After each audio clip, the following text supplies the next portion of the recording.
Hello everybody and welcome back to the channel. We are here for another of our preview videos building up to the May 2026 elections across the United Kingdom, and today we are going to have a look at Scotland. Now let me preface this video by just saying that it will probably be a lot lighter on detail than it deserves to be.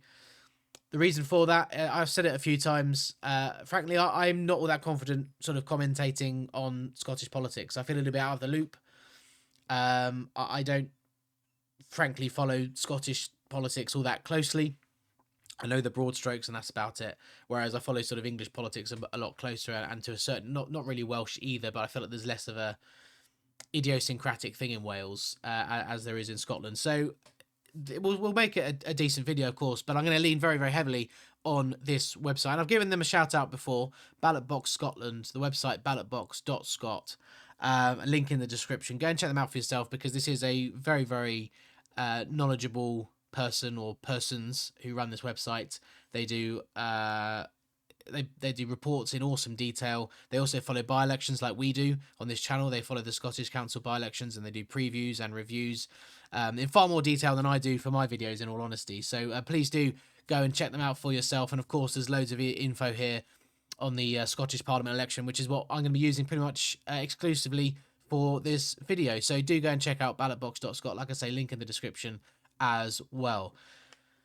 Right, so before we get into looking at all the particulars, let's go and have a quick chat about the voting system. Right, so here are the maps, and I'm just going to quickly turn this off so you can see it all. That might stay off for the rest of the video, actually. So the way the electoral system works in Scotland is a bit of a hybrid.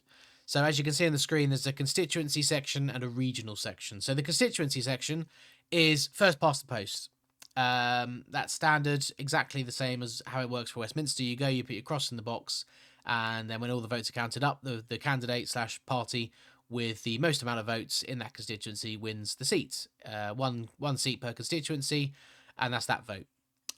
You also have another vote in Scotland, so each voter gets two votes. One is that constituency one, the other is a regional one. So Scotland is then broken down into, I think it's 8 regions.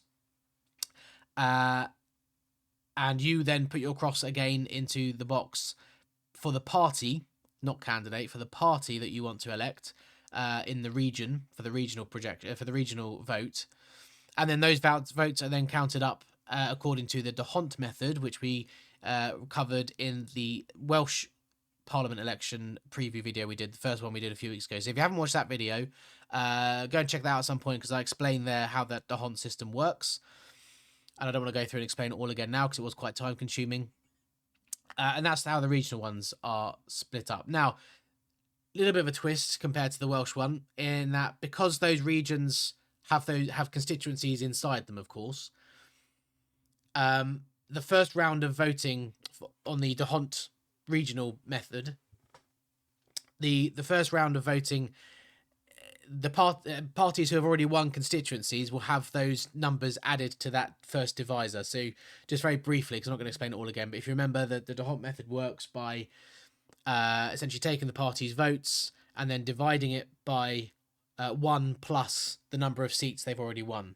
So in Wales, because it was purely the DeHont, everyone in the first round, it's just divided by 1, because no seats been won yet. Therefore, it's essentially just the raw vote is the first round. So whoever wins the most votes in round 1 wins in Wales. Now, here in Scotland, it's not quite the same. Let's take a region, for example. Try and take one that's got the least number of seats in it. Looking at it then, let's take this Highlands and Islands region, which I think's got about 7 constituencies inside it. Looks like the SNP, according to this, would win 5 of those seats, and the Lib Dems would win 2. So therefore, the first round of the DeHont counting up of the votes for the regional would have the SNP having their vote share divided by 6, because they've already won 5 seats plus 1.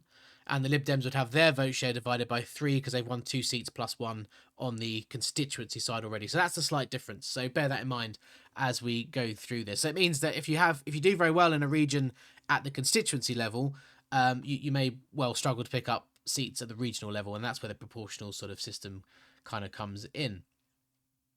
All right, okay, so with the admin out the way, I suppose, let's just have a quick chat about the overview of Scotland, I guess. And it's a very bizarre one.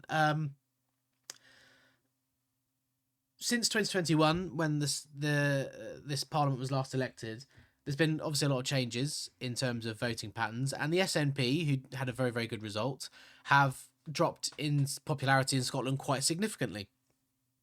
However, so have the Labour Party. Well, actually, no, we'll talk about Labour in a minute, actually, but certainly the Conservative Party have, and the Liberal Democrats haven't really made any gains outside of where they do well already.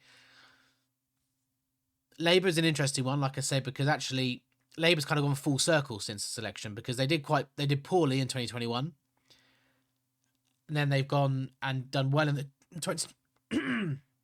Excuse me. They've then gone and done well in the 2024 general election last year, and now obviously they've fallen off a cliff again. So Labour are kind of back to where they were in 2021, which is not a good place. So actually, Labour are not going to underperform all that much more than they did in 2021, but that was also a bad result. So Labour's a bit of an interesting one, but particularly with the Conservatives, they've had a big drop in support. The SNP have had a big drop in support. Labour's support is low again, as it was 5 years ago. And so the only party that's actually made any gains in terms of vote share since 2021 is Reform, but they're up sort of to 20%, which is nowhere near enough to win a constituency, which kind of means that despite all those changes in or declines in popularities, it's going to be kind of status quo. And the SNP, as you can probably gain from the pictures on your screen here, the SNP are going to probably dominate this election. Now, that just seems odd. I suppose it's a quirk, and it's just the fact that the SNP, I suppose, are fortunate, really, that the two main UK parties, Labour and Conservative, are just both in this doom loop, because it probably will allow them to come through and win when otherwise they would be under severe pressure in a lot of these constituencies. So that's a bit bizarre. And just looking through it, I mean, in the south of Scotland, when I was looking through, we'll just click through some of these. So Ettrick, Roxburgh, and Berwickshire, and obviously these are projections. So basically, when I was looking through and comparing this projection to what they actually got vote share wise in 2021, and basically across most of the country, certainly in the south here where we're looking at the moment, the Tories are down anywhere between 10 and 20%, sometimes up to 18%. Other times more mild, like 11% down, but the SNP are down 5 to 10%. So, in a bizarre sort of twist, in this southern region of Scotland in particular, the SNP may well end up gaining seats, even though their vote shares declined, purely because their vote share is going to have declined less than the Conservatives. Like, for example, Galloway and West Dumfries, where the Conservatives won by, well, it's not even that margin, in all fairness, they won by about 7% margin over the SNP. If we come to look at the 2026 prediction, you can see they're going to lose that constituency to the SNP, who are on 34%. They're down 5% from what they got, it'll be 5 years ago, won't it? They're down 5% from 5 years ago, but the Tories are down over 10%. In fact, they're down almost 20%, and therefore the SNP are projected to pick up this constituency at the expense of the Conservative Party. And you can see down the bottom there, Reform are the party making a big gain in Scotland. They're the only party making significant gains. The Lib Dems are up sort of 2% across constituencies, but they're not really breaking out of the areas where they do well anyway. Labour are about 2% down across most of these constituencies compared to their bad 2021 results, so they're not doing anything. It is only Reform that are making significant polling gains, but they're nowhere near close to being able to win outright, with the exception of one place, which we'll look at shortly. Another example will be Dumfriesshire, where the Tories won in 2021, again by a 10% margin, so not even that marginal, really. It was a fairly comfortable victory for them. And you fast forward to now, and they're neck and neck with the SNP. I mean, this has got them winning by 0.1%. I mean, that's a coin flip, isn't it? And Reform, again, making a 20% gain, but they're 10% off the pace of everybody else. So, the Tories are going to lose out to the SNP by virtue of the fact that their vote share is going to be declining far more precipitously than the SNP's are. But the SNP, again, here, down 7 or 8% in this case. So it's just a bit of a bizarre sort of situation where the SNP are winning despite being less popular. But, that's the way the first past the post system works, isn't it? That's the sort of things that can be thrown up by it. Moving up to look at the capital, this one's interesting, and this is according to Ballot Box Scott, and you can see on the graph on the screen there. This is looking likely to be one of the hottest contests of the night. So Edinburgh Central. Now this ward, I should have mentioned actually, by the way, yeah, the constituency boundaries have been moved about for this election as well. There's been a big boundary review, so constituencies have changed, which is going to change some of the results as well. Should have mentioned that as well. So, and this is one of them, Edinburgh Central, that has had its boundaries moved slightly south, I believe, which is changing things quite dramatically, and it's helping the Greens, as you can see, quite significantly. It's also helping Labour significantly. So if we just flip over to 2021, you can see that SNP won the old constituency on the old boundaries fairly comfortably, an 11% margin there for them, and the Conservatives came in third place. The Greens way down there on 7% of the vote. Compare that, obviously, with what we just looked at. The Greens actually, according to this projection, leading by 0.2% to actually win this constituency outright. So they would win the MSP for Edinburgh Central. But you can see three parties there very much neck and neck. The SNP 2% off the pace, Labour and Greens neck and neck. Not bad from Reform on 14% as well. Obviously, it's not going to mean anything for first past the post, but relegating the Conservatives down to fifth place there. And again, like I said, the Liberal Democrats not really making any gain. I think 2%. I think they had 2.5% in the 2021 election. Not really making any substantial gains outside of where they're sort of popular anyway. Another one that's interesting, and again, a fertile area for the Greens, as you can see, is Glasgow South Side. If you just slip west across from Edinburgh to Glasgow momentarily. Look, here, again, just...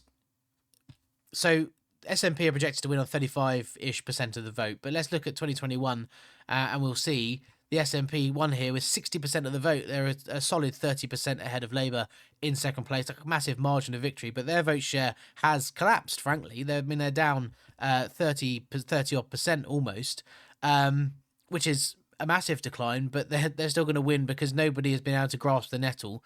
And, you know, I mean, if Labour had not had such a catastrophic 18 months in government in Westminster, I'm certain they probably would be the challengers to the SNP here and probably winning it off them. But no such luck for them. They're also down about over 10%, and the Greens are up pretty much 24% because they barely even registered here in 2021. So again, another area for the Greens. It probably won't mean anything because again, it's first past the post. With the SNP got a 10% margin of victory there. So unless the Greens have a big old push between now and May, the SNP will probably win this despite losing 30% of or roughly of their votes. So it just, like I said, just bizarre things going on in Scotland. It is very, very strange. Moving back across to Edinburgh, one constituency where the trend is not quite held up is in Edinburgh Southern. Labour did win this last time. I'm not sure if the constituency has moved. I assume it probably has. But look, Labour here, 37.4 if we just go over to see what happened in 2021. So they're down from 41% of the vote last time. But you can see the SNP got 37% last time out, and now they're down to 23%. So Labour only down, like I said, down 2 or 3%. And that's kind of Labour across the board. They're not down very much from 2021's numbers, 2 or 3% off what they got, but the SNP here have declined by over 10%, so they're kind of out the race in Edinburgh Southern. No, it's just a Labour defence, so it's not like they're really gaining much from this. But there's one where the SNP's decline is actually going to cost them in a race because they were fairly close 5 years ago. Now, what you may have noticed as we click through those areas as well is that Reform, like I said, are the big gainers in Scotland. They are the ones who are making any sort of significant polling gains. In fact, really, they're the only party making polling gains, maybe outside of the Greens, but the Greens are a lot more sort of concentrated around those city areas, Glasgow and Edinburgh, whereas Reform actually across the board are up into the teens, at least, from 0, and in many places, as we've seen, up to almost or into the 20s. But as far as the first past the post goes, they're not really in the hunt to actually win any seats at the constituency level, except for one area, which is up in Aberdeenshire. If we go and have a look at Banffshire and Buchan Coast, you can see here they are actually in touching distance of the SNP. So, look, this is one area where they might stand a chance. They've got a bit of work to do. They would need to take some more votes off of the Conservative Party up here in Banffshire, if they're going to have a hope of getting past the SNP. But they're only 5% behind, less than 5% behind up here. So it is the one constituency that I've managed to come across where Reform have a chance of actually winning the constituency vote.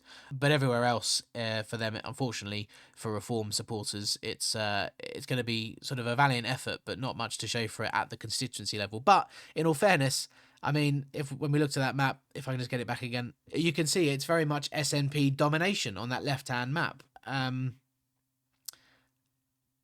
like I say, I just find it a bit bizarre. I'm not sure that really reflects much of the mood in Scotland, really. But that's first past the post. If they're able to win the plurality of votes, then they are entitled to those seats, aren't they? But it is a bit odd. I find it a bit strange. Let me know what you think in the comments. And by the way, any Scots watching this video, I know there are a few, please do throw your 2 pennies worth into the comments, because like I say, I'm kind of out of my depth on Scotland in many ways, so I would be very eager to hear your perspectives from Scotland itself. Now, on the topic of reform, though, if we move across to this right-hand map, the regional area is where reform do have a much better chance of picking up seats. Now, bearing in mind what we said about the D'Hondt method here in Scotland, where the amount of constituencies you win in a region will be the divisor for the first round of voting. So the SNP, for example, up in Aberdeenshire or North East Scotland, we can see the SNP are winning every single seat according to this projection in that region. So their 27.6% is going to be reduced down very heavily, because it's going to be being divided by about at least 8 or 9 constituencies, it looks like. So that 27.6 is going to be whittled right the way down to single figures, which leaves Reform a good 8% ahead of second place Conservatives on 24.8. So they're going to pick up, based off these polling figures at least, pick up a decent number of seats. Unfortunately, I haven't gone through it and done all the maths like I did with Wales. I do apologise for that. Time was a factor. In the future, I'll try and have a play around with the numbers, and we'll see how the D'Hondt sort of formula will work out. So I can't give you numbers of seats that Reform would win, but look, they are clearly in the lead after you take off those SNP votes. So they stand to gain in North East Scotland, and it's similar across various parts of Scotland actually, where Reform are polling pretty strongly. When we spoke about South Scotland, and again here is much less, but Reform are in second place down here in South Scotland. And bear in mind, based off this projection here, you've got the SNP winning a good, again, 5 or 6, maybe even 7 seats in South Scotland, and the Tories are winning 2. So that's going to be the Tories 18% divided by 3, and the SNP's 28 divided by 5, 6, maybe even 7. So that they're going to get whittled right the way down, which leaves again Reform as the winner of round 1 in the D'Hondt system. Here, obviously, their lead over second is much less, with Labour on 17%. But again, with no other parties in the teens, another area where Reform probably will pick up a decent number on that D'Hondt. Now, this is on current numbers as well. Is there room for Reform to grow in Scotland? I'd like to hear your input on that, because, like I say, I'm not entirely confident talking about Scotland. I feel like there is. I mean, it seems like I don't think anybody really thought Reform would be a factor in Scotland at all. And then we saw these by-elections, council by-elections, start happening where Reform were getting very, very close to finishing in second place and pipping Labour. And of course, if we go up to the polling, the polling here shows that Reform are now ahead of Labour as far as the opinion polls go. They're on 19% with Labour on 18%. So look, there's scope, I think, for that to increase. Labour obviously are in a very, very bad place at the moment nationally. So if Reform can win some more votes off of Labour in Scotland, then I think they stand to gain pretty handsomely. I mean, actually, funnily enough, I just noticed this. I was about to start wrapping up the video, actually, but even in Edinburgh and Lothians East, because in that region you've got the SNP winning a number of seats there. I'm not sure exactly how many fall into this area, but it looks like maybe 4 or 5. So they're 24% again, getting divided by 6. Labour are winning 2, so their 20% is getting divided by 3. And the Greens are also winning 1, and the Lib Dems are winning 1, so they're 15 and 16% are both getting halved, which means Reform again are the leaders at the regional vote with 11%. So, you know, they're going to stand to gain in that regional vote. Perhaps, you know, their campaign should be focused on maximising their vote in this regional section to try and boost their numbers up, because, like I say, they're quite a way off from winning most of these constituencies. I don't think they've really got much hope of winning outside of that Banffshire one up in North East Scotland. So, yeah, I think Reform need to try and just get their vote out, particularly for the regional projection, and then establish themselves as the clear sort of second place without winning any constituencies. And then obviously all of that vote will go into that first round and give them an advantage in the regional section. And I suppose just to finish off, I think this little graph here kind of goes to prove the point we've just been making, which is that Reform are going to be the big winners of the regional list part of this election. You can see they are in most of these regions winning either the most or joint most seats of those regional seats up for grabs. Each region has 7 seats, by the way. I don't know if I mentioned that earlier. And you can see in a number of the constituencies or regions, sorry, Reform are winning 3 out of the 7. All to say, Reform are going to make or be a very large player or have a very significant presence in the 2026 Scottish Parliament, which is going to be quite a shift. I think it could be quite a new dynamic, I suppose, in Scottish politics. Look, when you look at that bottom graph there, and I might just zoom this in a little bit, actually might make it easier for you to see. When you look at that bottom graph here, this one, the total seats per region, so this is the constituency added onto that regional section as well. Now, here you can see clearly the SNP are going to be the dominant force once again in the Scottish Parliament. And so I think, like I say, I think if Reform can just find a way to maximise that regional list vote section of this election, that's their best way to having a significant presence in the Scottish Parliament next year.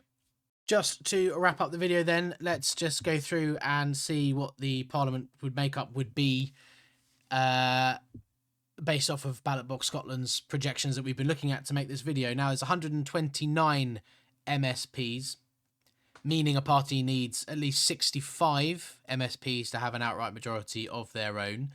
Obviously, currently there is no majority, and these results would be the same. There would be no majority. So let's go through it. The SNP then, they would have 62 seats. Reform would have 19 seats, beating Labour into second place, who are on 18 seats. Conservatives on 10. Liberal Democrats on 10, and the Greens also on 10. To put that into perspective, bearing in mind there's new boundaries this time around as well, what does that mean from last time? Well, the SNP are down 2, which is a very good result, like we were saying, kind of the theme of this video, considering how much their support has declined in Scotland. What a fantastic result for the SNP to be so far out ahead and only losing 2 seats. Reform obviously are up 19 from none last time out. I know they have an MSP currently, but he's a defector. I'm just taking, obviously, the results from 2021. So up 19 for Reform. Labour down 4. Now, it doesn't sound that bad when you think about how, catastrophic it's been for Labour in recent times in sort of nationally. But like I said, 5 years ago in Scotland was a bad election for the Labour Party. They lost out to second place that year as well to the Conservatives. So it was a very, very bad year for Labour, and it's got worse. That bad result is going to be worse. Down 4 according to this projection. Conservatives down 21. Probably haven't spoken in this video enough about how bad it's going to be for Scotland, for the Tories up in Scotland as well. Look, obviously the main theme of these local elections or May 26 elections videos has been Labour's sort of looming nightmare, but it's not going to be a good night for the Conservatives either. We saw that in Wales, seeing it in Scotland too. So the Tories down 21 seats, which is incredible, down to 10. The Lib Dems will be up 6, so a decent turnout for them, and the Greens will be up 2, so decent for them as well. And I would expect, bearing in mind 65 is a threshold for majority there, I'm sure the SNP will be helped over the line by the Scottish Greens, which I believe is the current arrangement as well, or was at some point. So I'm sure that will be sort of what happens and how Scotland's run again, governed by the SNP and the Greens in cahoots. And if not, the SNP is probably close enough to run that on a minority administration, and they would have enough support from Green MSPs, probably some Labour MSPs as well, to get things through the Parliament. So that's it, guys. That's the Scottish parliamentary preview for 2026. Like I say, I feel like my analysis isn't really all that useful for Scotland, but I hope you found the video useful. Please do get involved in the comments, particularly, of course, if you are either Scottish or a Scottish enthusiast or Scottish politics enthusiast. Your comments would be very, very useful. Please do get involved. If you haven't already, please do leave a like on the video as well. Do come and subscribe if you've got this far in the video and you haven't clicked the subscribe button yet. You'd be most welcome. The channel's doing so well, and I'm so happy to see it thriving. So please do come and subscribe to the channel. I will see you again on Friday or Saturday. I'll obviously always try and get out on Friday, but it might be Saturday for the by-election results, local council by-election results, that is, of course, for our bread and butter, those by-election results. So I'll see you on Friday. Guys, thank you very much for watching, and I'll see you all on the next one.